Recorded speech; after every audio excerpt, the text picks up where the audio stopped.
Good morning. It's 10 o'clock and welcome to Lincoln Ware Live. We're here every Sunday morning from 10 until 11. And today we're going to talk taxes. We're going to talk about tax preparation. We've got the man from the IRS here. We've got, speaking of taxes, we got the tax levy, Cincinnati Public Schools levy, issue 10. Going to talk about that today. So we've got an action-packed show lined up for you. Everything from tax preparation to the IRS, to the issue 10 with the Cincinnati Public Schools. And we've got Jan Leslie, Eve Bolton in here a little bit later on. And we're going to talk to them about issue 10. But right now, let's, well, I'll tell you what, we'll take a quick break. We'll come back and talk about the upcoming tax season, which is here now. And if you haven't filed your income taxes, we'll make sure you don't make any of those glaring mistakes. Make sure you get all the money you've got coming back from the tax man.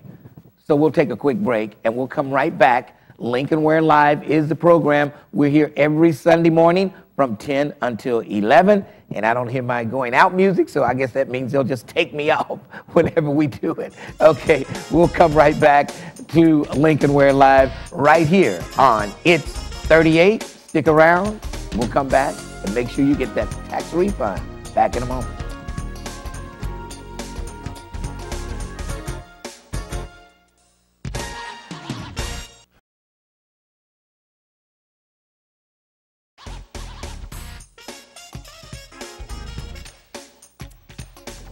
And we're back live. Lincoln Ware Live is the program. In the studio with me, Mark Dix, and he's with Brown and Garcia. And welcome to the show, Mike. Thank you, Mark. I know Mike Dix, but you're Mark Dix. I'm Mark Dix. Thank you, Lincoln. Now, what's the most glaring mistake people make normally when they fill out their tax returns? They don't sign it when they send it in, but they don't have to do that anymore, of course. Other than that, they picked the wrong preparer. Okay. I would say that. They picked the wrong preparer. Because they could probably miss a lot of deductions and could affect the refund, I guess. Correct. Now, the earned income tax credit, you hear a lot about that. A lot of people probably forget about that if they do their own taxes. A few do. They would probably more forget about the child tax credit. Okay, the child tax credit. Now, What is that? What is that? Explain that. Anybody who has a child under the age of 17 gets $1,000 tax credit for that child. And if they're doing it themselves, normally, especially if they do it by hand, they're going to miss that credit. Okay. And they normally know about the earned income credit. The child tax credit is the one they normally forget about. Now, you hear a lot about electronic filing. And how long does it usually take when you file your taxes electronically as opposed to just dropping it in the mailbox? Depends how much you want to pay. Okay. You can pay a lot of money and get it back in one day. More reasonable time is 7 to 14 days.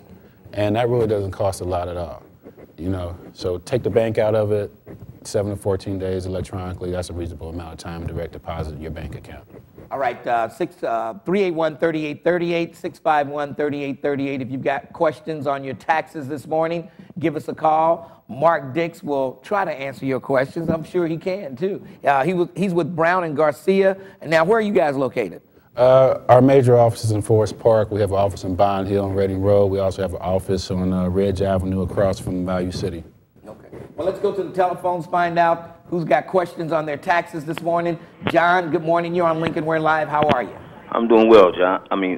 You're John. I'm Lincoln. Right, Lincoln. I have a question, and it may not be in the same vein that you all are calling for callers to speak on. What's your question? Why is it that this government can give tax leniencies toward the rich and the corporate world, and then use the citizens, the ordinary citizens' taxes to pay them with, and there's nothing in the Constitution saying that we have to pay taxes? Well, maybe Chris Kerns can answer that. I've got the IRS in here after Mark Dix, so maybe you can call back and ask that question to Chris, and he probably won't want to answer it either. So that's more like a political question, you know? Yeah, and this is the season for political questions, right? Well, but this is also tax preparation season, and that's what we're doing this morning. Call back later on. Call back on another show when we're talking politics and the IRS. All right, let's go to Joanne. Joanne, Cincinnati. No, I'm sorry, wrong. Joanne, how are you? Hello, is this Joanne? Yes, go ahead. Yeah, what I want to know now is why is it when we call the 800 number to IRS to see if they've even received our taxes, they're claiming they haven't received them. Okay, the people that's answering the phone at IRS now seem like to me Joanne, they don't know what's going on. I'm going to put you on hold, and when Chris comes in here from the IRS, we'll let him answer that question. Okay. Okay, you just hang around there for a minute. Now, you said 7 to 14 days to get your money back. What about these guys that, you know, they'll give you your money the day you file your income taxes, but they'll take a percentage of your return? What's up with that? We all do that. Okay. That's bank driven. Okay. And if you know banks, they like a lot of money. Yeah. It will cost you, the bank will charge you anywhere from $100 to $200 to get one back in one day. Wow. And that's usually almost equal to my preparation fee. If you wait, take your time, direct deposit, you don't have to pay any of that. Right. It would almost be worth it. I mean, you waited a whole year, 7 to 14 days longer. It's not going to make that much difference. But I know you, like you said, it's bank driven, and people make a lot of money. So a lot of people want their money back right now. I try to talk people out of it. Yeah. But they just have right now. Right now. Unbelievable. Let's go to Mary Ann. Mary Ann, how are you? All right, how are you doing? Pretty good. That's good. I like you a lot. You like me a lot. Well, you're the one, huh? Yeah. Okay. I have a question. I didn't get my mortgage interest in the mail. I usually do, but I didn't get it. Would it be a good idea to go ahead and get it? Before you file your taxes, I'm sure. Yeah. How can she do that? Normally, if you have a mortgage statement they send you every month, there's a number on there you can call, and most banks offer online, so you can do it that way. And would you help her do that? Like if she came to you and... She came in, we would do it for her right there. Okay, and if she had all 12 of her statements, I guess, that she got the entire year, you could probably figure out the interest on that.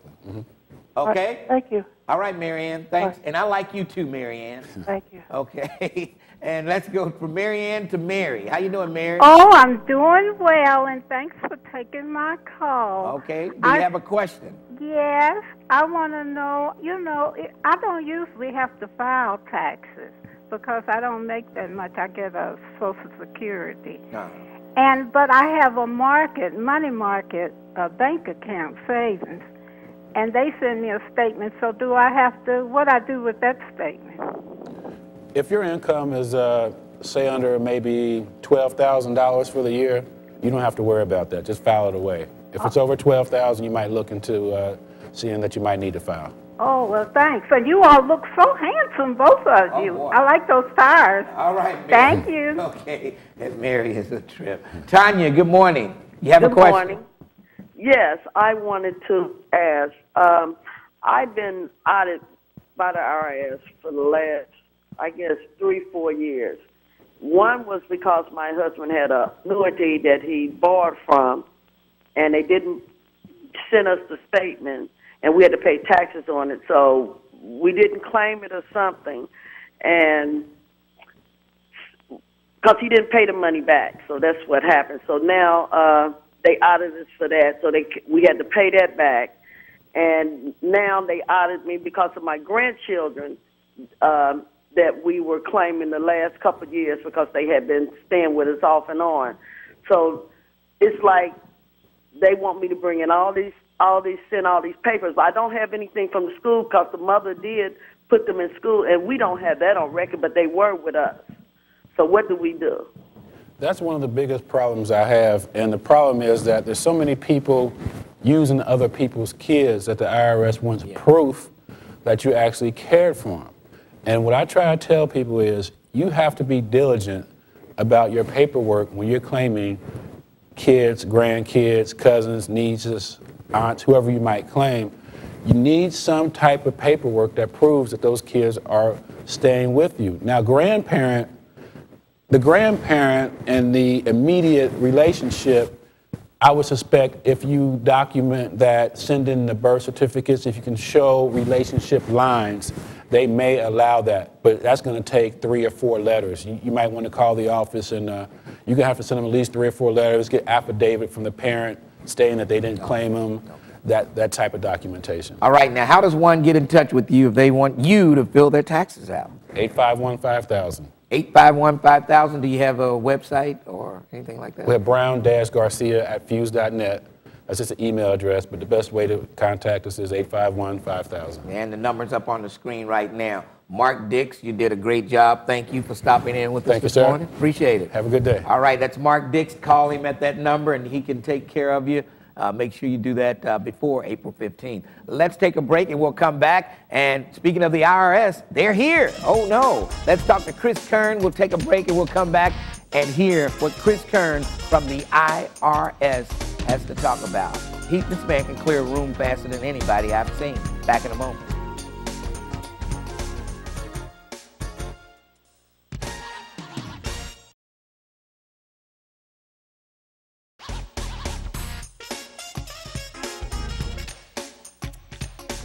And we're back live. Lincoln Ware Live is the program. Chris Kerns is my guest now from the IRS. And don't forget, coming up in just a few minutes, we've got Jan Leslie and Eve Bolton from the Cincinnati Public School Tax Levy, Issue 10. We'll talk to them in a few minutes. Chris Kerns from the IRS, how are you this morning? I'm doing great. Great to be with you today. I tell you, a lot of questions for the IRS. What's the most frequently asked question when it comes to the IRS and tax time? Well, the biggest question we get is, where's my refund? Yeah. 80% of the public who files a tax return gets a refund. All that means is they're paying too much taxes every year, and they want to get that money back. We were talking a little bit earlier that when you file that tax return, you can wait about 2 weeks to get a paper check back in the mail. But if you use direct deposit, we're doing that as quick as 10 days now. So, you know, the people that are looking for the rapid refunds, you can get that going in back in your bank account within 10 days. Okay, and that's, I mean, you know, 10 days. You know, I don't know why somebody would pay $200 or so to get it back that same day, but I guess they really need it. If you need the money, it's a good service, but if you just consider the short waiting period, file that electronically, put it in your account, it can come back pretty quick. What about fraud around this time of the year with taxes? Do you get a lot of that tax fraud? It's amazing. We see people that are impersonating IRS employees all the time. They calling folks on the phone, sending emails to folks. Now, the thing to remember here is the IRS never contacts people by email. We don't come to you and ask you for your Social Security number, your bank account. You know, we've heard so much about the rebates that are going to be coming back to people this year. We've already seen scamsters out there who are sending emails to folks saying, hey, we've got your rebate for you. Just send us your bank account, send us your Social Security number, and we'll put the money in your bank account, your $1,200. We'll put it in there tomorrow. And people are falling for it. So if you're approached by someone that says they're from the IRS, that's not true. The IRS sends you a letter in the mail with a 1-800 number to call us back, and then you can verify badge numbers of our employees. Just don't fall for those types of scams. Now, have you received word on how this stimulus checks, how these checks will be given out? Do you have to file a tax return to get it back, or what's the deal? You do have to file a tax return. If you file a tax return every year, like 130 million people do in this country, you don't have to worry about it. IRS will take care of calculating that, sending your rebate back to you. It's really an economic stimulus payment. But there are a lot of people out there, and one of our callers earlier this morning was a Social Security person who probably hasn't filed a tax return in 10, 15 years maybe. Those folks do need to file a tax return this year to get that economic stimulus payment. So IRS.gov has all the information. You have to have basically $3,000 of qualifying income, and your Social Security is qualifying income. If you get $3,000 of that, chances are you're going to be getting a $300 check, but only if you file a tax return. What if you owe the IRS tax money and you file a return? Will you get your money back? Absolutely. You still get money? If you owe money to the IRS at the end of the year, that means you've paid taxes all year long. Your employer has withheld taxes, just not enough taxes. And yes, you will qualify. People, you must have a Social Security number, and you must have some earned income. I had a call on my radio show. Some guy said he never gets a refund check because of child support. What happens in that case? That is a good question. The economic stimulus payment, or the rebate, is withheld if you owe other debts, just like an income tax refund would be. So if you owe child support, if you owe student loan debt, some other debt that the federal government has been taking instead of giving you a refund check, we will take that money as well. All right, let's go to the telephones. Joanne's been holding on. Joanne, the tax man is here. Yes, good morning. Good morning. How you doing? Yeah, this is what I want to know. To me, it seems like there's an awful lot of confusion with IRS this year. Everybody I know, at least 6 of us, that has sent our taxes off, which we know is going to Minnesota now. It's not locally. They claim they haven't received it. What's the deal? Well, And we all know we have mailed the taxes out. Okay, let him answer. okay, there's a thing on our website, irs.gov, called Where's My Refund? Click on Where's My Refund, punch in a couple of items off of your tax return, and we'll tell you when your refund's coming back. Now, if you did mail that tax return in, they're piling up at our service centers, and sometimes it takes a week or more for the people just to open the envelope and get that information out of the envelope. So, maybe be patient, but we are receiving tax returns and we are processing them as quickly as we can. And I would take a guess to say that Joanne probably does not have a computer. You guessed it. Okay. Okay. There's a phone number also, and it's call our 1-800. That number has been called. Okay, and then there's one of the digits on there says, Where's My Refund? And if you press Where's My Refund on the telephone, it'll take you to that line. Now, again, if you mailed in a paper return, there's some time there where it's... When did you mail it in? February the 2nd. February the 2nd, we probably, this week, will... that information will hit our Where's My Refund computer programs. But the personnel to me in Minnesota, wherever it is, none of them are very knowledgeable. I thank you. All right, thanks for your call, and they'll probably receive that this week, and she can expect her refund about when? Well, if she filed it February 2nd, her refund should be in the mail any day now if she's getting a check. If she had that direct deposited, I would say it would already be in her bank account by now. All right, Rita. Hello. Hi, Rita. Hi. I have not filed my income tax, and when I filed my income tax, when I realized I did not file them for that year, the penalty and the late fee is more than what I owed. I wrote the Internal Revenue and told them that I thought that the income tax had been filed. Would they waiver it? And they did not. Is there anything I can go to or do to get them to waiver the late fee and the interest, because it's more than what I owe? Right. Well, the first thing that I would tell everyone that's listening is don't mess around with the tax bills, because they put interest on there just like any other bill you would have, but they also put those penalties on there. And she's right. I've seen people wait so long on their tax bill that the interest and penalties are the biggest part of their tax bill now. Now, there are some situations where you can apply for a hardship. By calling the IRS and asking for our taxpayer advocate, perhaps they could help you. But I would tell you that in most cases, you're still going to owe the penalties, you're still going to owe the interest, and just because you didn't file and whatever the circumstances are, unfortunately, you're still going to owe that tax bill. But you can pay it in installments. We have an installment program. You can apply for an installment agreement, make those monthly payments, as long as you stay current, get that tax bill taken care of. Now, what about these places you see the commercials running? We can, pennies on a dollar if you owe the IRS. Do those things work? Well, they're great marketing campaigns, but unfortunately, I see people every day that come to me and say, I went to this company that told, I owe $10,000 in taxes. There's no way I can pay it. And the penalties and interest are piling up. I went to this company. I gave them $3,000 because they told me they could settle for pennies on the dollar. This company submitted an offer in compromise to the IRS. The IRS declined the offer in compromise. Now, instead of owing just $10,000 to the government, they also are out $3,000 that they paid this company. So you need to be very careful with that. We do have a program, offer in compromise, where we can settle a tax debt down, but those are only for the largest tax bills, and most people are going to get declined from the IRS when they make that proposal. All right, let's go to Carmia. How you doing? Oh, good morning, Lincoln Ware and Chris Kerns. Good morning. I have a question that addresses itemized taxing. Is this the last year for mortgage interest rates to be filed? And I have two other questions.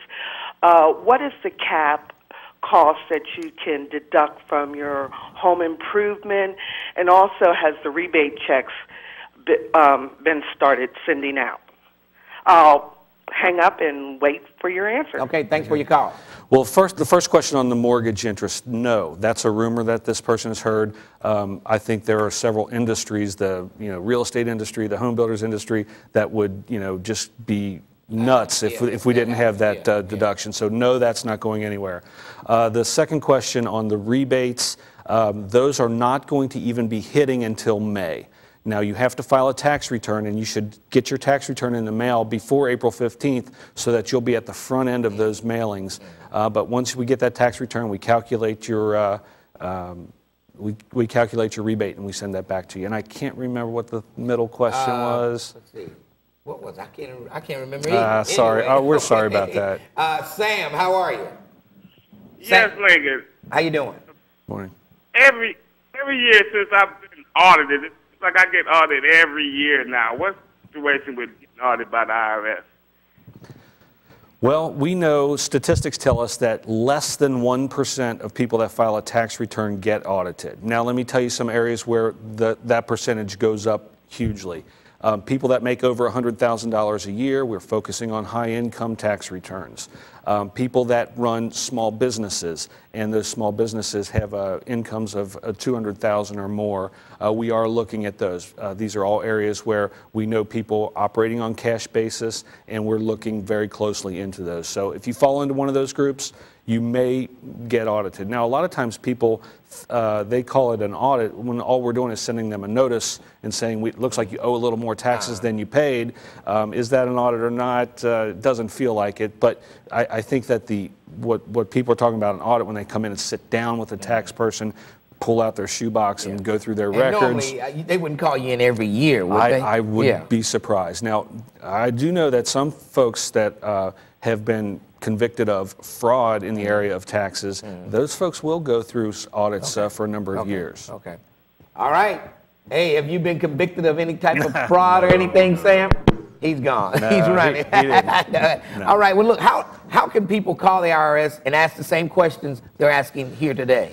Well, let me just tell you that we do have a group of professionals on the lines that can take phone calls at 1-800-TAX-1040. That's a pretty easy number to remember, 1-800-TAX-1040. But when you call during the tax season, you're going to have to listen to some of our pretty music and punch some buttons to wait your turn. There's a better way to do it, and it's the irs.gov website. Go there, just type in any keyword, and you would get all the information in writing. You take your time with it, look it over. It's really the best way. But you can always call us as well. Okay. And the IRS will handle your taxes for free in some cases? How's that? Well, we have all through the communities, the AARP groups, they set up free tax help sites. The IRS works with people in the community to set up what we call VITA, V-I-T-A. That's a volunteer tax assistance site. We have at the Federal Building downtown where you come in, you get a number in the morning and get an appointment for some time during that day. Now, lots of these free tax helps, they're based on your income. If you make less than $40,000 a year, which is basically the cutoff for the earned income tax credit, then you're going to qualify to get this free help. All right. Well, thank you for providing all this information. It's been a pleasure. Appreciate it. Good morning. All right. We'll take a quick break and we'll come back, Jan Leslie and Eve Bolton, to talk about Issue 10, the school tax levy. And thank you, Chris Kerns, for joining us. All right. Let's take a break and we'll come right back. Lincoln, we're live on the way.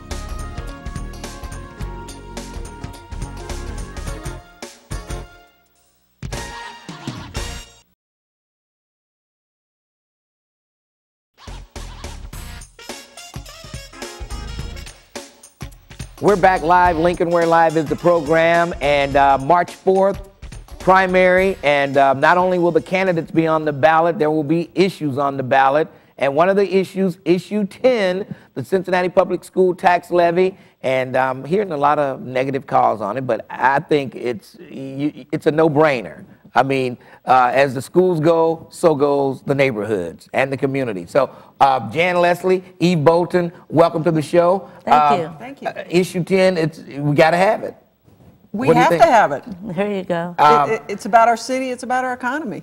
What happens if this fails? Well, if this levy fails, and we hope and pray that it does not, and everybody's working really hard to make sure that it doesn't. If it fails, it means class sizes go up. The vast majority of all the team sports are gone. Most extracurricular activities after school are gone. A lot of the after-school non-federally funded tutoring is gone. And also, very frankly, the transportation system for all kids, not just Cincinnati Public, but also charter and parochial schools will change. So this affects more than just students at Cincinnati Public School. It'll affect private and charter schools. Absolutely, at least from the transportation angle, it certainly will, because we might have to go to the state max or minimum, I guess, of 2 miles instead of what we're doing right now. Because Cincinnati Public has to supply transportation and teachers and all sorts of things, as well as, I think, almost $70 million a year out of our budget for the private and charter schools. Now, something that's near and dear to my heart, sports. You're saying that some of the sports will be cut out. Do you know which sports they might cut out? Well, each school will probably decide, but the way it has been recommended to us by the superintendent, unfortunately, is that it would only be 1 sport per gender per season, and the rest would be gone. Only at high school. Yes. So all those middle school sports, after-school programs in the elementary school is gone.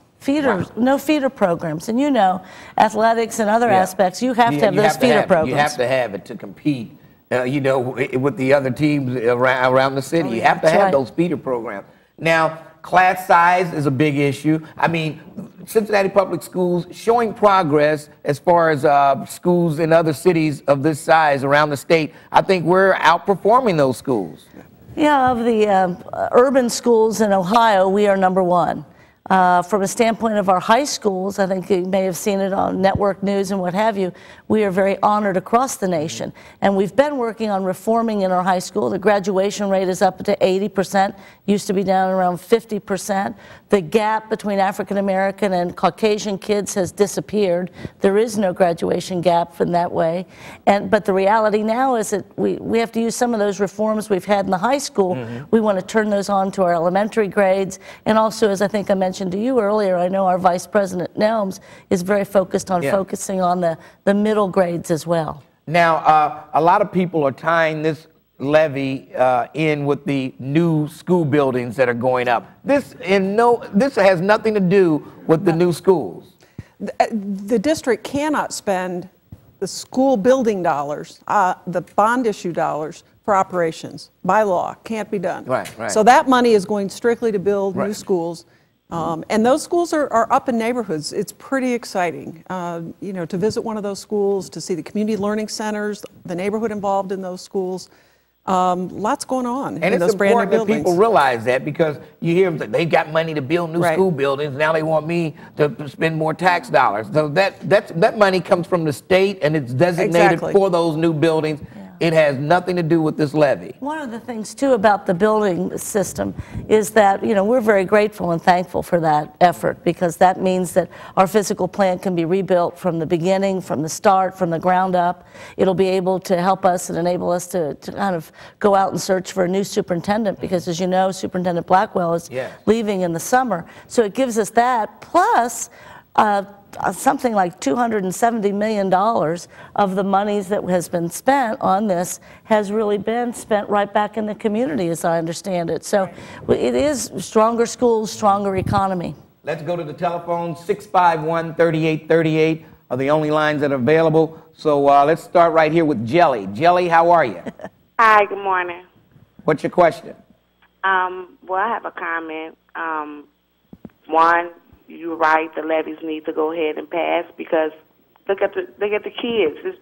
They're dropping out everywhere. You know, what's really going on? You know, and they're building these new schools, but yet at the same time, there's kids still in these old schools not really, you know, getting the full benefits that they should. You know, I mean, come on now. Everybody needs to go ahead and vote and get this levy passed, so our kids can go ahead and move on. No child should be left behind. All right, Jelly. Thanks for your call. Thanks for that endorsement, I guess. Thank you very much. All right, Jelly.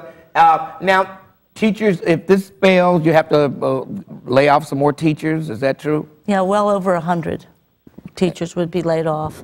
And really, the staff, we've almost, I think in the last 3 years or so, laid off something close to 1,000 teachers, and we've laid off more teachers than our enrollment has diminished. So we're right there at the break even, and the board has made a commitment to make permanent cuts that did not directly affect the children. We've kind of eating outside in, but now this last bit of cuts is going to directly impact our CPS families and children. All right, 381-3838, 651-3838, 513 is the area code. Amy, how you doing?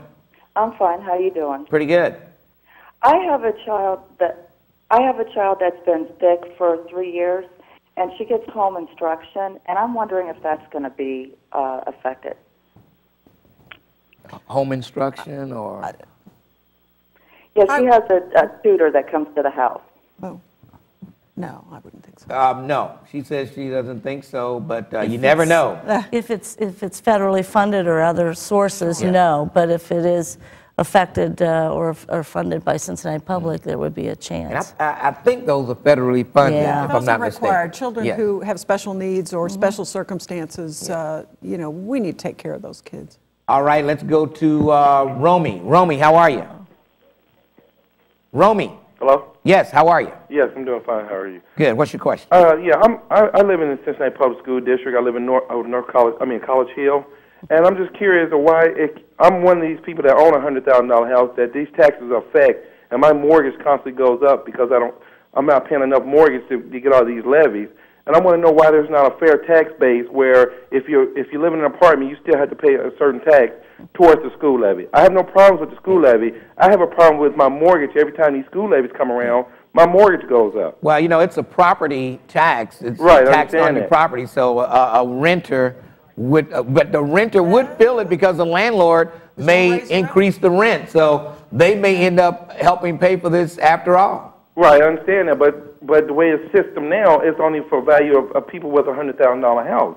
Well, I mean, they just give that as an example. I mean, if you own a $300,000 house, you still have to, you still have to pay. Right, I understand that. And how much is it? Do you know a $100,000 house? How much per year? Mine will go up approximately about $200 more. $200 more a year. Okay. All right. And that, thanks for your call. And that's really not a whole lot. I mean, when you spread it out over a year. But I mean, some people are feeling the pinch of that. You know, yeah, we know it's tough, and it's tough in this economy.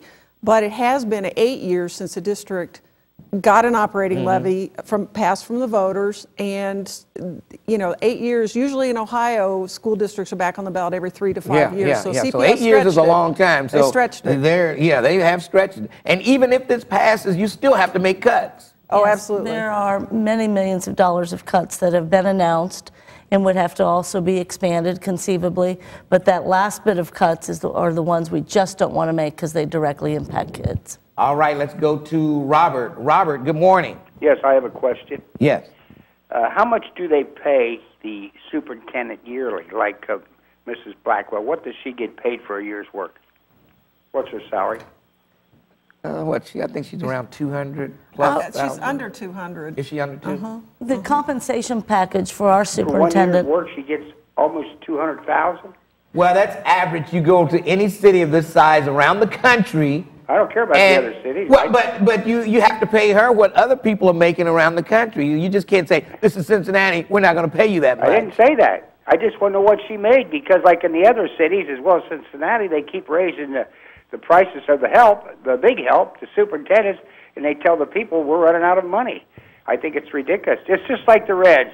They just took a ball player making $900,000. This year he's going to make $8 million a year from $900,000, and they raised the price of the ticket, saying we need more money. Okay. They keep I mean, there's so much overhead; it's just ridiculous. And they say, "Oh, we got to have more money." Well, they can pay one person for 1 year's work over $100,000, almost $200,000. I don't care if they pay it all over the world, but that's just a lot of money.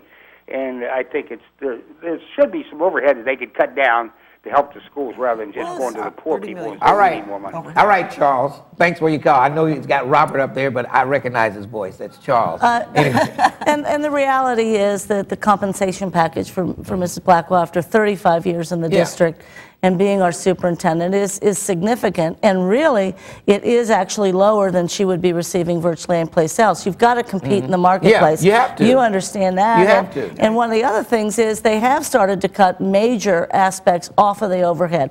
There's a $5 million cut that we have made just out of central office. So the other thing that he needs to be aware of, we have to find a new superintendent, and I think it's going to be hard to bring somebody into a marketplace that is having trouble with the large compensation packages. And if this fails, it's going to make it even harder. We won't. It'll just be very difficult. Let's take a break, and we'll come right back with more questions on issue 10. And we've got Jan Leslie, president of the school board, Eve Bolton, with us, and we'll take a break. We'll come right back to Lincoln Ware Live on It's 38. Back in a moment.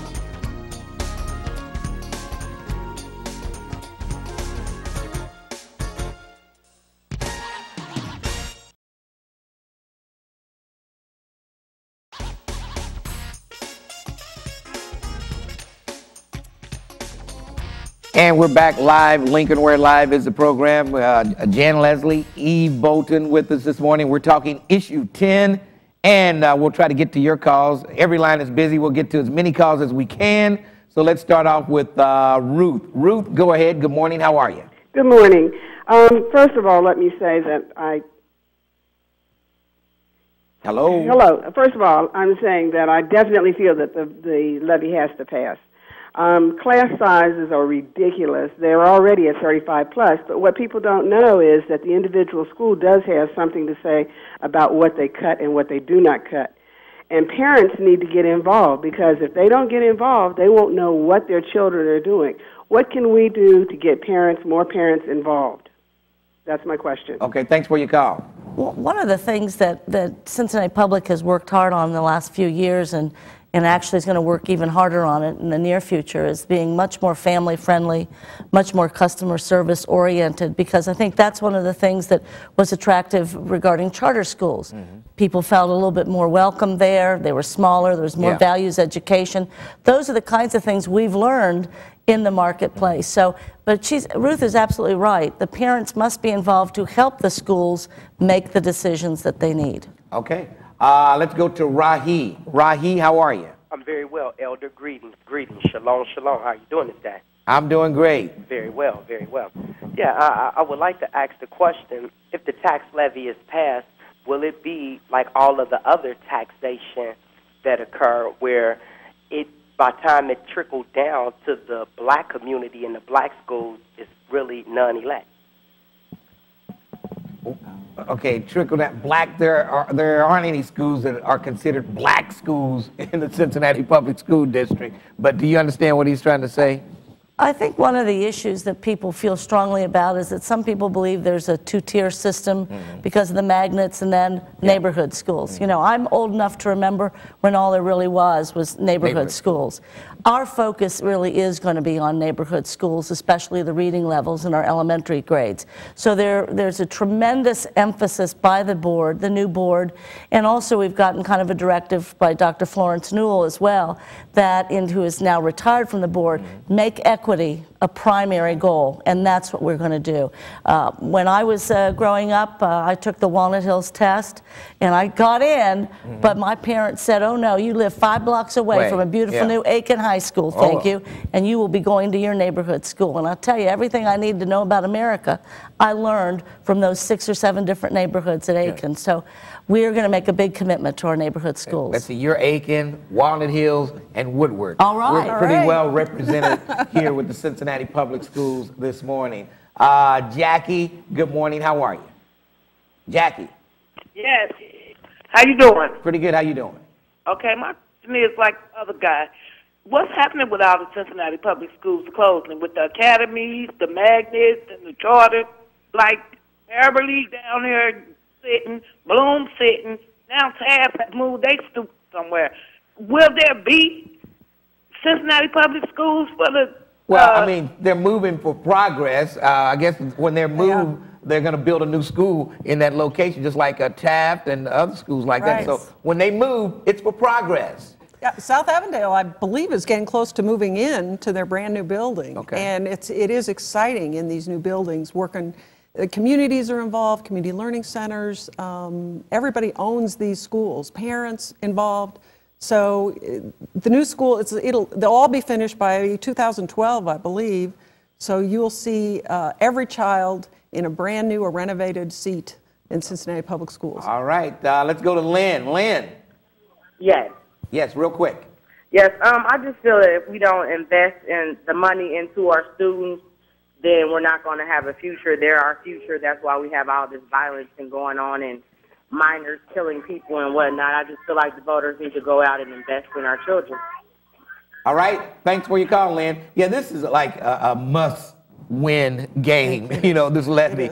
And if it fails, this is just not going to be a good thing for Cincinnati Public Schools. No, it's directly related to our economy, our future, and all the new buildings. If we can't put good teachers in there and have good right-sized classrooms, if our children can't be in those team sports and those after-school activities, they're just not going to be able to be competitive with the people with whom they're competing. You just can't have a school where kids just go to class every day, no extracurricular activities. It's just not going to work. Right. It's just not going to work. There are results in Cincinnati Public that prove the kids who participate in those after schools get better grades. Yeah. So, the data's there. We've got to make sure these kids have a chance. All right, Kim, real quick. Hi, I was once an employee of Cincinnati Public, and what I had seen was that, as far as, getting our kids involved in more, extracurricular activities, also when, taking out the vocational programs out of Withrow and, some vocational programs were taken out of Aiken, that kind of decreased on our actual purpose for our kids, giving our kids an actual purpose. I think that's one of the biggest mistake I think that was ever made in Cincinnati Public Schools was to get rid of quarter tech. Exactly. I think. Well, but take a look at the new Woodward. Take a look at the new Woodward. Okay. That's the new quarter tech. I mean, that school has the but when things like cosmetology was taken out of schools and auto mechanics, I'm talking about the old Withrow, and masonry, and teaching kids about electricians, and these are all skills that still can be used out in the world, Yeah, and I think that the district, with the new buildings and the new programs and all the choices that are out there, I think the district is trying to find that balance of finding, skills, high tech, all kinds of talented folks doing particular programs. But she's right. It's a balance we've got to get back. Right. Because I, too, can remember quarter tech, and I, too, can remember how vocational school aspects and programs in every high school made a difference. Yeah, and I know it's old school. We used to have wood shop and print shop and electric shop and all that stuff. Yeah, come on, guys. We also are preparing kids for the 21st century. Right, that's true. With they better be computer literate, and they better have the skills to achieve in business. And TAF has done a great job. Absolutely. And speaking of TAF, what about TAF Elementary? That was something that, you just came in there and just say, out, everybody. Yeah, and it was a shocker to a lot of people, but it had been an underperforming school, not necessarily underperforming children or staff, but as a school it had been underperforming. And one of the things that we've done is reach out to its neighbors, both from the medical field and also UC and what have you. And what we're doing is having what they call a STEM grant for Taft, and it'll come back newer, better, and brighter.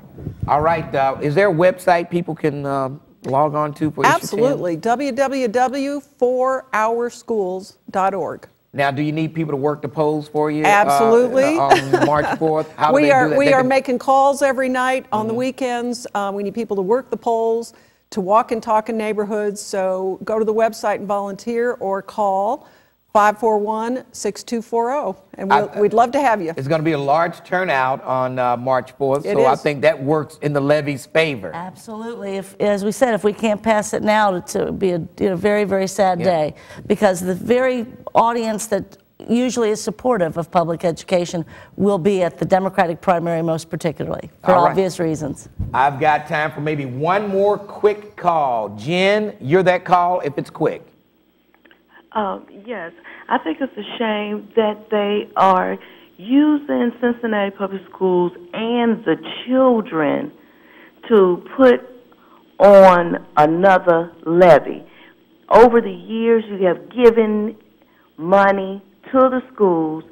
You have not done anything with it. You keep coming back and coming back, They haven't been back for 8 years. It doesn't, they need to utilize the money. They waste a lot. They waste a lot of money. Okay, on that note, how do you respond to a person who said they waste money at Cincinnati Public Schools? What's the response? Well, part of the response is we need the facts for her to tell us what she means, because if we find the waste, we'll get rid of the waste. You have a new school board, we're getting ready to have a new superintendent, and the reality is we have not been back for a tax levy like this in 8 years. That's as long as any urban district in the state of Ohio has waited. And so see, a lot of people said, you keep coming back and coming back for money. 8 years. 8 years that's a long is pretty time. remarkable. And again, anybody has any knowledge of any waste or misappropriation, please contact me and I'll be happy to look at it and we'll see what we can do. President of the school board, Eve Bolton, Jan Leslie, heading the campaign for Vote for Issue 10. Right. And thank you for joining me this morning. Thank you. We appreciate it. Very and much. Good luck on March 4th. Thank you very much, Lincoln. All right, we'll take a quick break and I'll come back and wrap things up right here on Lincoln Ware Live. We'll be back in just a few moments.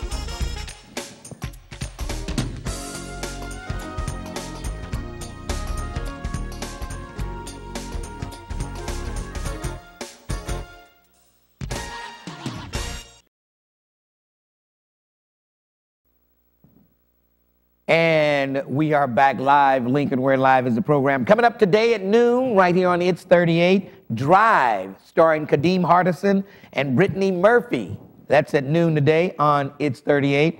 Then, if you want to see a rebroadcast of this show tonight, 8 o'clock, Channel 25, you get a rebroadcast of Lincoln Ware Live. And then following the rebroadcast of this show, Color of Change at 9 o'clock on Channel 25. Don't forget, you can check me out Monday through Friday from 10 till 2 on 1230, The Buzz of Cincinnati, 1230 on your radio dial. And if you want to see episodes of all the Lincoln Ware Live shows, just go online, WBQC.com, and you can see some of the past episodes we've had right here on this show. That's going to wrap it up until next week. Don't forget, if you want to call me, leave me a voicemail. My phone number, 513-679-6028. You can call me, leave a voicemail. If I think it's worthy, I might, call you back. If not, you might never hear from me again. Okay, so in case you want to leave me a voicemail, feel free to do that. That's going to wrap it up until next Sunday morning at 10 o'clock right here on Lincoln Ware Live. It's 38. We'll see you next week. See ya.